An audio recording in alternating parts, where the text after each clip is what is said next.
أعوذ بالله من الشيطان الرجيم بسم الله الرحمن الرحيم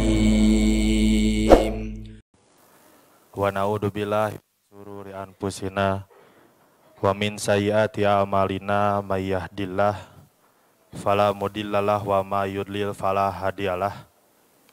Asyhadu alla ilaha illallah wahdahu la syarikalah wa asyhadu anna Muhammadan abduhu wa rasuluh alladzi la nabiyya ba'da amma ba'du. Faqalallahu ta'ala fil Qur'anil Karim a'udzu billahi minasyaitonir rajim. Ya ayyuhalladzina amanu taqullaha haqqa tuqatih wa la tamutunna illa wa antum muslimun al-ayah. Wa fil hadis khairun nas anfahum linnas. Pertama-tama mari kita panjatkan puji serta syukur kita kepada hadirat Allah Subhanahu wa taala, di mana Allah Subhanahu wa taala telah memberikan kita kenikmatan yang sungguh luar biasa, yang telah memberikan kita nikmat sehat, iman. Salawat serta salam mari kita limpah curahkan kepada junjungan kita Nabi Muhammad Sallallahu Alaihi Wasallam, di mana beliau telah membawa kita dari zaman kegelapan ke zaman keterangan, yakni zaman jahiliyah ke zaman Islamiyah. Mungkin saya ini gugup sekali. Terus karena baru pertama kali tes ya bisa berbicara di hadapan rekan-rekan yang berjuang sehari-harinya terus bersama Al-Qur'an. Apa yang kita cari di sini, apa yang akan kita gapai di sini? Yang pertama, luruskan niat. Pentingnya niat di kehidupan ini suatu dobrakan terbesar di dalam diri kita. Jadi kalau kita ingin melakukan sesuatu, itu tergantung pada niat kita. Ketika kita ibadah, ketika kita melaksanakan sesuatu apa yang kita laksanakan, itu tergantung pada niat kita. Ketika kita menolong kepada teman, kepada rekan kita, kalau kita niatnya baik, tulus, insya Allah niat ibadah kita akan jadi nilai. Tetapi berbeda ketika niat kita salah, ketika niat kita ingin dilihat oleh orang lain, itu akan menghanguskan amalan kita. Karena kenapa di dalam hadis disebutkan innamal a'malu binniyat. Karena sesungguhnya amalan itu tergantung pada niatnya. Yang kedua, bulatkan tekad. Kalau kita ingin bisa, kalau kita ingin melakukan sesuatu yang mempunyai bakat kita, mempunyai bidang kita, itu harus dibulatkan tekad kita. Kalau kita ingin belajar motor, ingin belajar mobil, mungkin tekad kita kuat. Karena kita bisa, karena kita terbiasa, kita akan menjadi yang luar biasa. Karena kenapa? Karena tekad ini pengaruhnya besar. Kalau kita sering bermalas-malasan, kalau kita sering naon sih gitunya.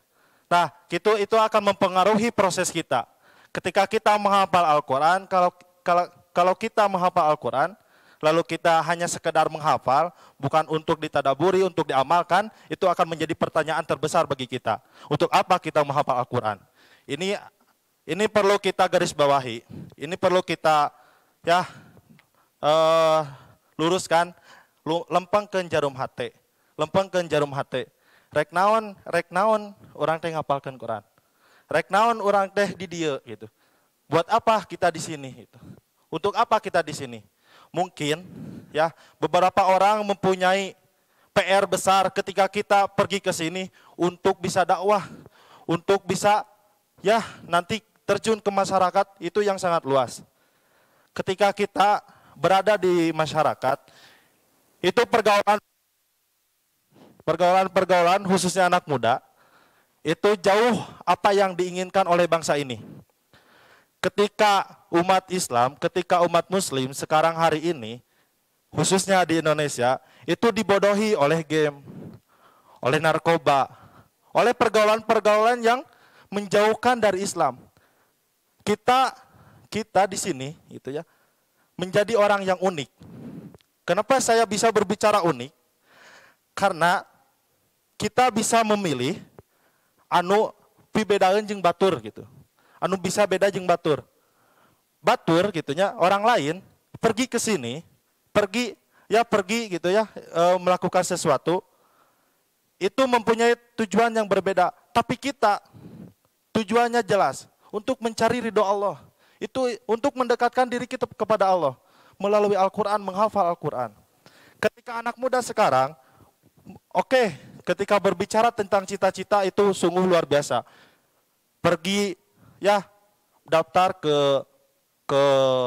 universitas ya, Unpad, UFI, UIN. Itu dialami oleh saya. Ya, anak muda itu ya bertekad saya ingin kuliah di Unpad, tapi tidak tahu tujuannya untuk apa. Tidak tahu, nu penting mah kuliah di Unpad gitu. Ada banyak seperti itu. Ada banyak ya terjadi di rekan-rekan saya ketika ingin daftar ke kuliah. Rasanya ingin kuliah, bosan pesantren 6 tahun. Bosan naon sih kieu wae hirup teh gitu teh. Beda-bedana gitu. Padahal di pesantren itu adalah mendidik sebuah karakter. Mendidik sebuah karakter. Karakter ini itu prosesnya berat. Yang pertama, ketika karakter dijadikan itu niat kita. Yang kedua, ketika niat sudah jadi akan menjadi kelakuan.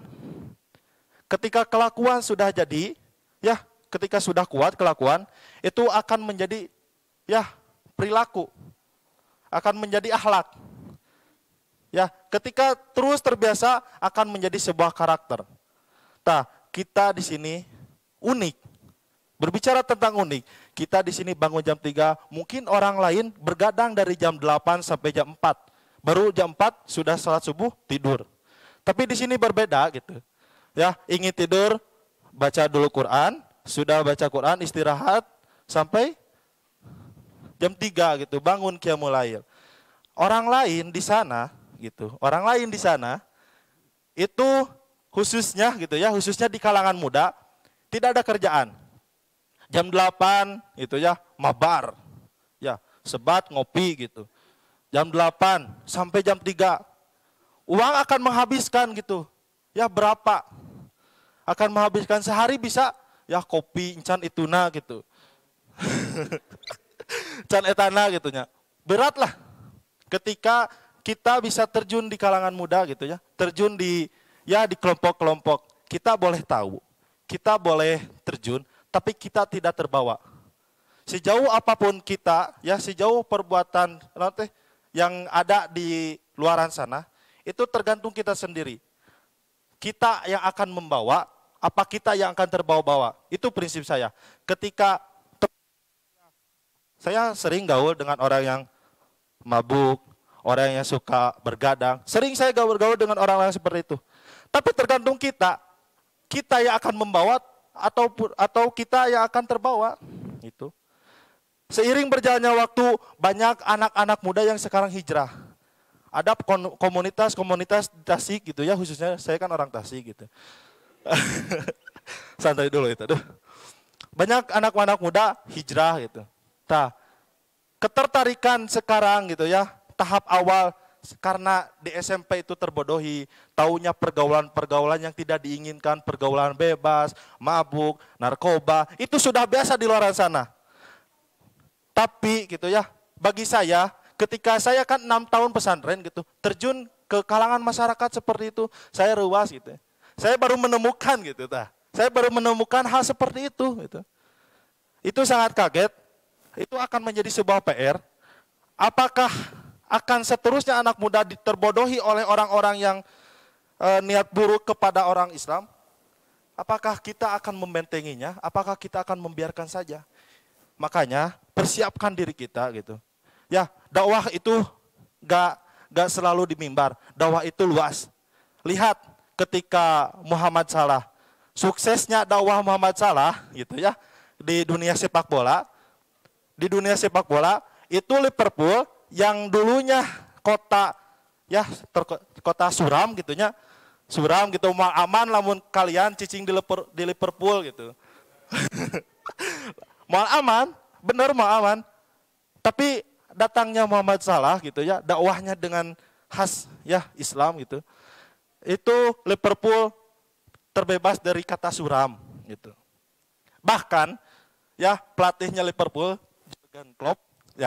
Jurgen Klopp itu ketika sesudah beres latihan itu menyisakan 5 menit untuk Sadio Mane dan Muhammad Salah untuk bisa berwudu gitu. Lalu yang ketiga, jangan lupa kita doakan orang tua. Sebab kita bisa membaca Al-Quran, bisa menghafal Al-Quran, bisa pergi ke sini, itu semua atas doa orang tua. Doa orang tua yang begitu tulus, ya mendoakan anaknya untuk bisa sukses dunia dan akhirat. Makanya jangan lupa gitu ya, setiap sholat, setiap sesudah menghafal Al-Quran, sesudah membaca Al-Quran, doakan orang tua. Semoga sukses dunia dan akhirat. Karena ini bukan main tentang doa. Itu ya, ketika kita mendoakan orang tua, insya Allah ya kita akan menjadi anak yang soleh. Kita akan menjadi anak yang berbakti. Beberiheun urang teh teu bisa gitunya mere sesuatu ka kolot, cik gitu. Cik hargaan, cik bere sesuatu anu teu bisa dibere ka orang tuanya eta minimalna urang bisa ngapalkeun Quran. Minimalna urang sadaya tiasa ya menjadi imam gitu ya di masa depan nanti. Karena kita masa depan ini itu tergantung kita sekarang hari ini. Kalau kita sekarang masih muda berpoya-poya, visi poya, misi poya, nah kedepannya juga akan seperti itu. Tapi kalau kita sekarang terus ya mencari ilmu ya luas gitu, ya bahkan jauh-jauh ya Kang Ali dari Kalimantan gitu, bisa pergi ke Bandung jauh sekali gitu, ya untuk apa gitu, nah ya untuk bisa menghafal Al-Quran, untuk PR nanti dakwah di Kalimantan seperti itu ya. Mungkin dicukupkan sekian. Mohon maaf apabila ada kesalahan. Yang salahnya dari saya sendiri, yang benar dari Allah Subhanahu wa taala. Dicukupkan sekian. Ditutup saja dengan doa. Rabbana atina fid dunya hasanah wa fil akhirati hasanah wa qina adzabannar. Semoga bermanfaat. Assalamualaikum warahmatullahi wabarakatuh.